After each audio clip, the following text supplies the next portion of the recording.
আসসালামু আলাইকুম সকল ফেসবুক ফ্রেন্ডস, সবাই কেমন আছেন? আলহামদুলিল্লাহ, আমিও ভালো আছি। তো শখের বেগুন গাছে পোকা লাগলে কেমনটাই খারাপ লাগে দেখেন।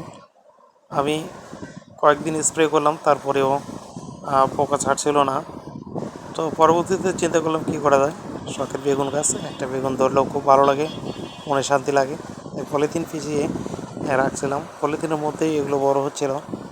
তো পলিথিনে পোকা লাগে না, মাঝে মধ্যে দেখি পোকা লাগছে কিনা, তো দেখি পোকা লাগে নাই।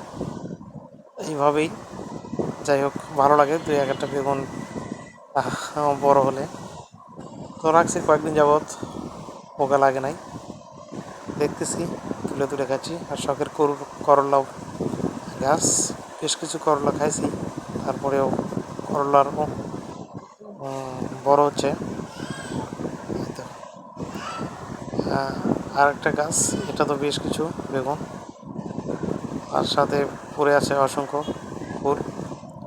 আমার মেয়ের খুব পছন্দ ফুলের গাছ, যেখানে ফুলের গাছ থাকে সেখানেই ওর শুরু হয়ে যায়। তো এগুলো বেগুনগুলো রাখছি, বেগুনগুলো পলিথিনের রাখছি যাতে পোকা না ধরে। সুন্দরভাবে ফুল ধরছে, খুব ভালো লাগে। মেয়ে ফুলের গাছ দেখলেই